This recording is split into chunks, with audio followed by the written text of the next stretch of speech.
মাত্র 25 টাকা এরকম চিকেন আলা কিফ পেলে কে না হাসবে।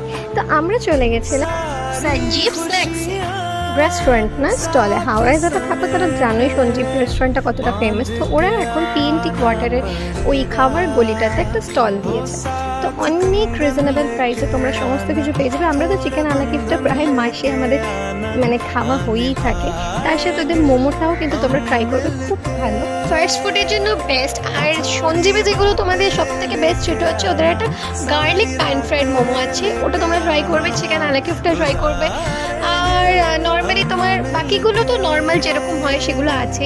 তোমরা এখানে বুঝতে পারবে বাটারের পরিমাণটা ঠিক কতটা, মানে 25 টাকায় যে এতটা সুন্দর পাবে, মানে টেস্টটা না করে বুঝতে পারবে না। এই আমার সাথে যে রাজন গেছিল সে কোন দূর থেকে আসে এই আলা কিফটা খাওয়ার জন্য। আমি তো অনেক জায়গারই চিকেন আলা কিফ ট্রাই করেছি, তোমরা আমার ভিডিওটা দেখেওছো, বাট জানি না কেন এই 25 টাকার আলা কিফটাই